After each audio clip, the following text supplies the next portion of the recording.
મિત્રો ઘણા બધાની ફરિયાદ હોય છે કે અમારા ભીંડાનું શાક ચીકણું બને છે અને લગ્ન પ્રસંગમાં મળે એવું ટેસ્ટી મસાલાવાળું શાક ઘરે બનતું જ નથી. તો ચાલો લગ્ન પ્રસંગમાં બને એવું જ એક ઇન્સ્ટન્ટ મસાલાનો ઉપયોગ કરીને ફક્ત 15 જ મિનિટમાં ભરેલા ભીંડાના શાકને પણ સાઈડમાં રાખી દે એવું આજે મસાલા ભીંડી બનાવીશું.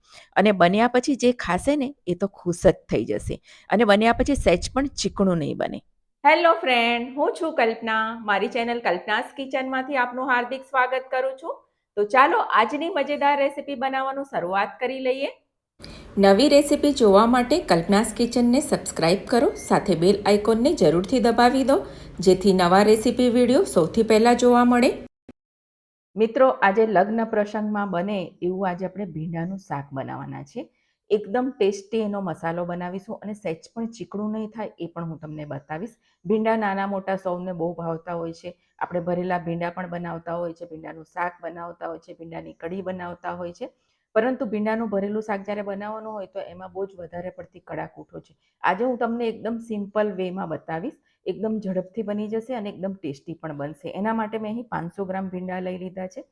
ભીંડાની પસંદગી કરો ત્યારે તમારે ભીંડા કૂણા લેવાના. જુઓ, એકદમ આમ ઉપરથી એકદમ કૂણા અને જુઓ તમે એકદમ ગ્રીન છે, ગ્રીન ભીંડા છે. તમે કોઈ પણ જુઓ, ગ્રીન ભીંડા છે. મેં એને 2 થી 3 પાણીથી ધોઈને કોરા કરી લીધા છે. અને કાપતી વખતે જો ભીંડા વધારે તમારા નાના કે પાતળા હોય તો તમારે એની આ રીતની 2 ચીરી કરવાની અને વચ્ચેથી આપણે એને કટ કરી લઈશું.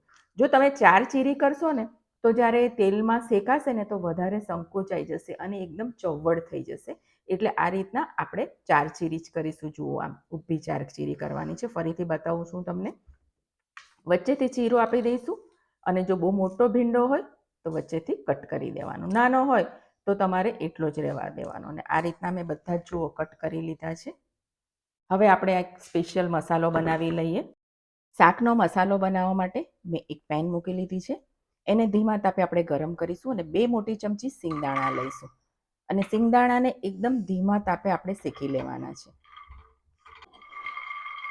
જુઓ, સિંગદાણાને મેં બરાબર શેકી લીધા છે, ફાટવા માંડ્યા છે. હવે આ સ્ટેજ પર 1 નાની ચમચી વલિયારી નાખીશું અને 1 મોટી ચમચી તલ નાખીશું. તલ ને વલિયારી થોડું બધું સિંગદાણા શેકાઈ જાય પછી જ નાખવાનું, કારણ કે તલ અને વલિયારી એકદમ જલ્દીથી શેકાઈ જતા હોય છે. તલ તરત જ ફૂટવા લાગતા હોય છે. હવે એને પણ આપણે 1 થી 1.5 મિનિટ માટે ધીમા તાપે શેકી લઈશું.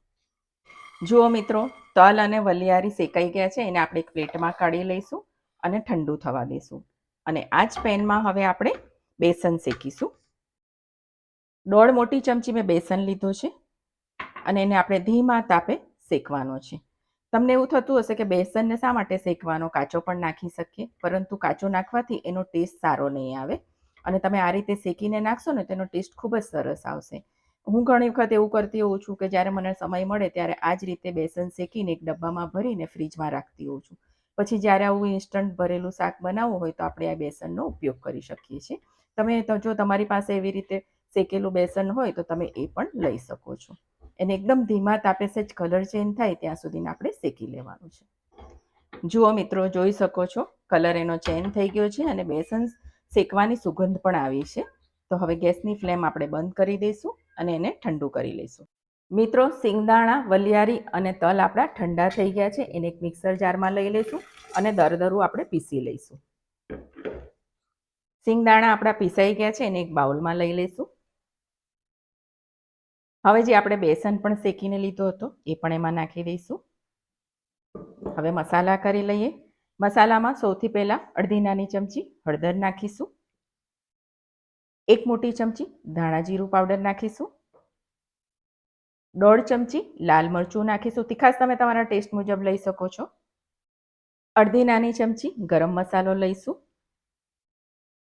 1 મોટી ચમચી કોપરાનું છીણ લઈશું.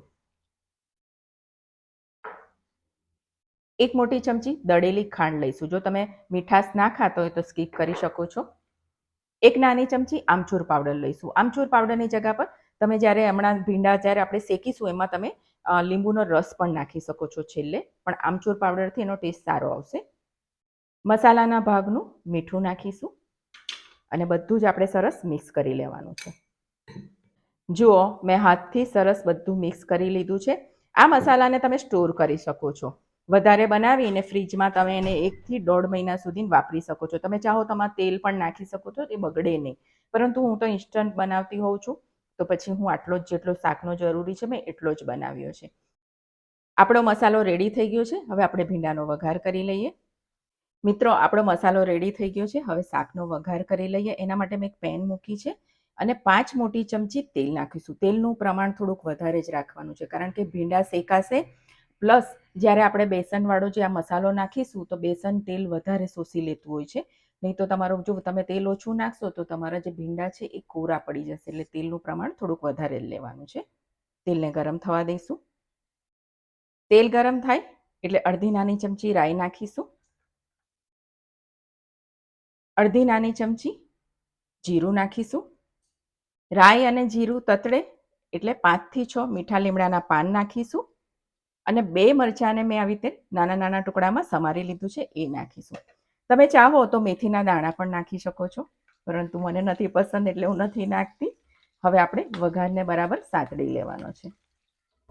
જુઓ, મસાલો આપણો બરાબર સતળાઈ ગયો છે. હવે એમાં ભીંડા ઉમેરીશું અને એને સરસ મિક્સ કરી લઈશું. ગેસની ફ્લેમ તમારે સ્લો ટુ મીડિયમ જ રાખવાની છે, ફાસ્ટ નથી રાખવાની. મિક્સ કર્યા બાદ એમાં મીઠું નાખીશું. આપણે મસાલામાં પણ મીઠું નાખ્યું છે, એટલે ભીંડાના ભાગનું જ આપણે મીઠું નાખીશું. અને અડધી નાની ચમચી હળદર પણ નાખીશું અને બધું સરસ મિક્સ કરી લઈશું. અને મીડિયમ ફ્લેમ પર આપણે પહેલે ભીંડાને સરસ શેકાવા દઈશું. વચ્ચે વચ્ચે હલાવતા રહીશું. જ્યારે પણ તમે ભીંડા બનાવો ને તો વાસણ થોડું પોળું લેવાનું. પ્લસ ભીંડામાં તમે એને વારંવાર હલાવતું નહીં રહેવાનું અને તેલનું પ્રમાણ તમારે સારું લેવાનું. જુઓ, બસ મેં હવે એક વખત મિક્સ કરી દીધું છે. હવે એને ઘડી ઘડી તમારે હલાવવાનું નથી, એ વાતનું ધ્યાન રાખવાનું છે. અને એને વચ્ચે વચ્ચે આપણે 1 કે 2 જ વખત આપણે એને હલાવીશું. જુઓ મિત્રો, 1.5 થી 2 મિનિટ થઈ ગઈ છે અને જુઓ ભીંડા સરસ શેકાવા લાગ્યા છે. અને તમે જોઈ શકો છો આ સ્ટેજ પર ચીકણા પણ નથી લાગતા, તેલ ઉપર આવવા માંડ્યું છે. હજી આપણે એને સરસ ક્રિસ્પી કરી લેવાના છે, એટલે સરસ શેકાઈ જાય ને ત્યાં સુધી. અને જુઓ, કલર પણ એનો ગ્રીન રહેવો જોઈએ, એ વાતનું પણ ધ્યાન રાખવાનું છે. તમે જો એકદમ ફૂલ ગેસ પર અને ફાસ્ટ ગેસ પર કરશો ને તો પછી એનો કલર ગ્રીન નહીં રહે. એટલે થોડો મીડિયમ ફ્લેમ પર એને આપણે શેકવાનો છે. જુઓ મિત્રો, ટોટલ 4 થી 4.5 મિનિટ થઈ ગઈ છે અને તમે જોઈ શકો છો ભીંડા સરસ શેકાઈ ગયા છે. જુઓ, ફાઇન એના પર સરસ શેકાઈ ગયા છે અને થોડા સંકોચાઈ પણ ગયા છે. મેં તમને એટલે જ કીધું હતું કે બહુ પાતળા નહીં કટ કરવાના. હવે આપણે એમાં આપણો જે મસાલો છે એ બધો જ નાખવાનો છે. આ મસાલો બનાવ્યો છે એ બધો જ નાખી દેવાનો છે. એને આ રીતે ઉપર પાથરી દઈશું. ઉપર પાથરી દીધા બાદ એને 1 મિનિટ આપણે આ રીતે જ રહેવા દેવાનું છે. પછી એને આપણે મિક્સ કરીશું. જુઓ, તમે જોઈ શકો છો બધો જ મસાલો આપણું તેલ શોષી લેવા માંડ્યું છે. હવે એને આપણે ધીમા હાથે ફેરવી લઈશું. બહુ મસાલો પણ ના હોવો જોઈએ, પછી એવું ના થાય કે મસાલો વધારે ને ભીંડા ઓછા. એટલે આટલું 500 ગ્રામ ભીંડામાં આટલો મસાલો પ્રોપર છે. જુઓ, તમે જોઈ શકો છો સરસ બધો જ મસાલો કોટ થઈ ગયો છે ભીંડા પર. જુઓ, મેં ભીંડા સરસ મિક્સ કરી લીધા છે અને તમે જોઈ શકો છો જુઓ મસાલો બરાબર કોટ થઈ ગયો છે અને તેલ પણ જુઓ કોરું નથી થયું, પ્રોપર છે. 5 ચમચી તમે તેલ નાખશો એટલે પ્રોપર તમારું શાક થશે. એને 1 મિનિટ માટે આપણે મસાલાને પણ શેકવા દઈશું અને ત્યારબાદ આપણે શાકને ગરમાગરમ સર્વ કરીશું. મિત્રો, 1 મિનિટ થઈ ગઈ છે અને તમે જોઈ શકો છો આપણું શાક બનીને રેડી થઈ ગયું છે અને એટલી સરસ સુગંધ આવી રહી છે. લગ્ન પ્રસંગમાં મળે એના કરતાં પણ સરસ શાક આપણે ઘરમાં જ બનાવ્યું છે, તમે જોઈ શકો છો. હવે છેલ્લે એમાં લીલા ધાણા નાખીશું અને ગેસની ફ્લેમ બંધ કરી દઈશું અને શાકને આપણે ગરમાગરમ સર્વ કરીશું. મિત્રો, જોઈને જ ખાવાનું મન થઈ જાય એવું આપણું લગ્ન પ્રસંગમાં મળે એવું ભીંડાનું શાક બનીને રેડી થઈ ગયું છે. તમે જોઈ શકો છો. જુઓ, એકદમ પ્રોપર મસાલો, પ્રોપર તેલ અને સહેજ પણ તમને ચીકણા નહીં લાગે. એકદમ ટેસ્ટી બનશે અને મસાલો પણ એકદમ ટેસ્ટી છે. સુગંધ જ એટલી સરસ આવી રહી છે. આપણે ભરેલા ભીંડા બનાવવામાં ખૂબ જ વાર લાગતી હોય છે અને ભરવામાં પણ તમે આ રીતે બનાવશો તો એકદમ ઝટપટથી બની જશે. અને મસાલો તમે રાખીને મૂકશો તો કોઈ મહેમાન આવ્યા હોય તો પણ વાર ન લાગે. ભાખરી સાથે, પૂરી સાથે, પરાઠા સાથે, રોટલી સાથે ખાવાની ખૂબ જ મજા આવે છે. જુઓ, મેં ભીંડાને સર્વ કરી લીધા છે. ઉપર ધાણાથી ગાર્નિશ કરી લઈશું. તો મિત્રો ડિનરમાં, લંચમાં, બાળકોને ટિફિનમાં, હસબન્ડને ટિફિનમાં તમે આપી શકો છો. પ્રવાસમાં પણ તમે આ લઈ જઈ શકો છો. 2 દિવસ સુધી આ શાક ખરાબ નથી થતું કારણ કે આપણે એને તેલમાં બનાવ્યું છે. તો મિત્રો તમને મારી રેસીપી પસંદ પડી હોય તો ચોક્કસથી ટ્રાય કરજો. મારી ચેનલને સબસ્ક્રાઇબ કરજો, લાઇક કરજો, કોમેન્ટ કરજો. ફરીથી મળીશું આવી જ નવી રેસીપી સાથે. તમારું ધ્યાન રાખજો. આવજો.